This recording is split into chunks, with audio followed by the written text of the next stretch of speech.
हाँ भाई, सुंदर और नए चेहरे, क्या बात है। गुड मॉर्निंग, नमस्कार, सुप्रभात, सत श्री अकाल, केम छो, मजामा छो? भाई आप लोगों को देखकर ना मुझे अपनी यूपीएससी की प्रिपरेशंस ध्यान आ गई। 2002, हाँ यस 2002 का समय था। सारे देश में दंगे हो रहे थे और यहां हम अपनी आईएएस की जंग लड़ रहे थे। उधर, एग्जैक्टली उधर, बेटा जहां तुम बैठे हो ना, वहां बैठता था मैं जब मैंने अपना पहला प्रीलिम्स दिया था। जानते हो क्या हुआ? नहीं निकला।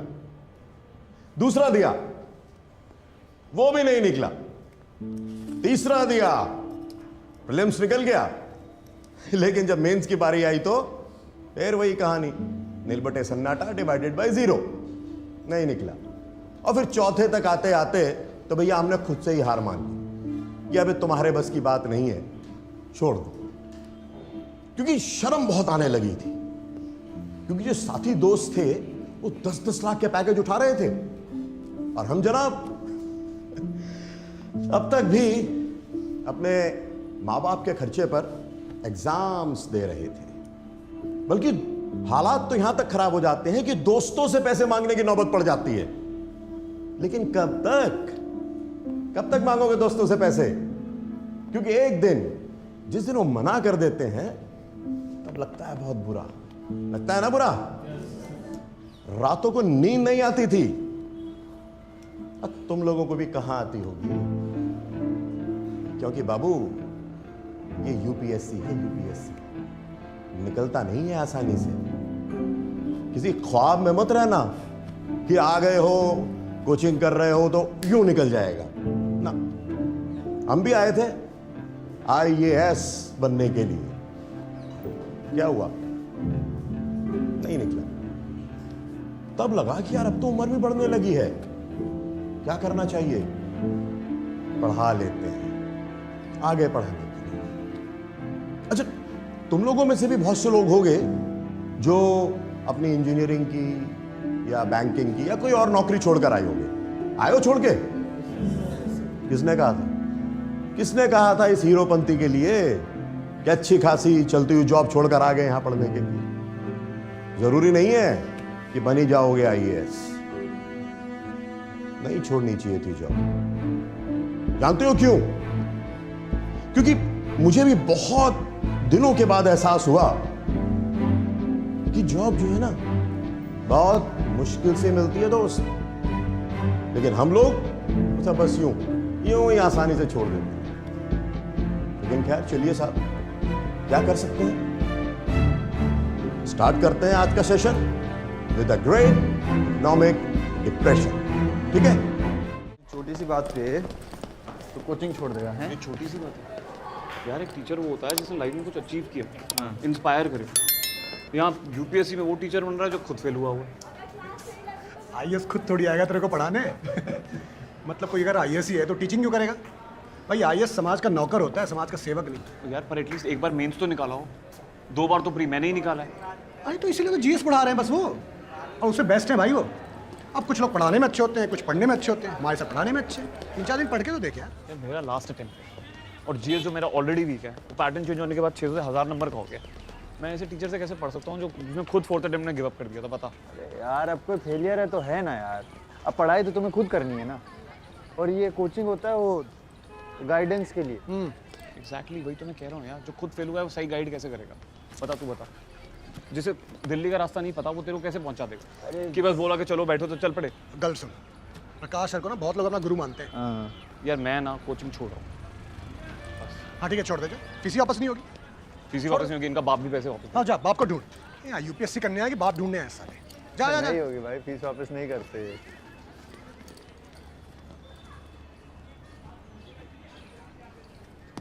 No no no, fees return का तो कोई प्रोसीजर ही नहीं है ना बेटा। प्रोस्पेक्टस नहीं पढ़ा तुमने? सर प्लीज़ सर, पर मुझे तो वापस चाहिए होगी सर। दूसरी कोचिंग ज्वाइन कर रहे हो? नहीं नहीं सर, मैं घर जा रहा हूँ सर, वहीं से पढ़ूंगा। इधर आओ, इधर आओ। सर बिना कोचिंग के यूपीएससी नहीं निकाल पाओगे। हाँ सर पता है, वो तो वो मम्मी एक्चुअली काफ़ी सीरियस बीमार हैं सर। क्या हुआ? उनको अल्जाइमर्स है। भूलने की बीमारी? अरे ये तो सबको होती है, मुझे भी है, मैं भी भूल जाता हूँ बहुत कुछ। आप भी डॉक्टर को दिखाइए सर। अरे नाना, साइंटिस्ट कहते हैं कि जो भूलते हैं ना वो ज़्यादा इंटेलिजेंट होते हैं। सर उन्हीं साइंटिस्ट के हिसाब से सर वर्ल्ड की 7th मोस्ट डेंजरस बीमारी है सर। हाँ बहुत खतरनाक बीमारी है सर। सर मम्मी का बहुत सीवियर है सर, वो मुझे भूलती जा रही हैं। वो सब्जी लेने जाती हैं सर, झांसी की बस पकड़ के मामा के घर पहुंच जाती हैं। बहुत दिक्कत हो रही है सर। तो मम्मी को सब्जी लेने भेजते क्यों भाई? इसलिए तो सर जाना पड़ेगा ताकि सब्जी लेने मैं जाऊं। उनको मेरी ज़रूरत है sir, please sir. Rules are rules. Institute किसी की फीस ऐसे वापस नहीं करता है भाई।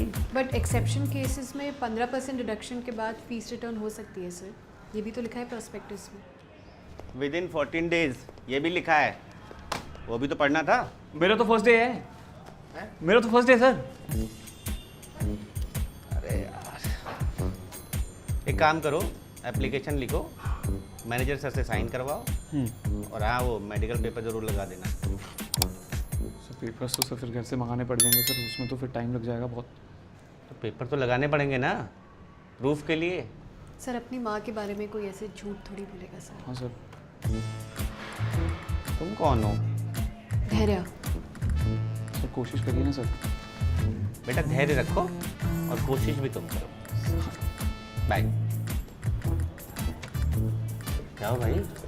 मंगा लो पेपर्स, हो जाएगा easy. Okay okay, thank you sir. Thank you.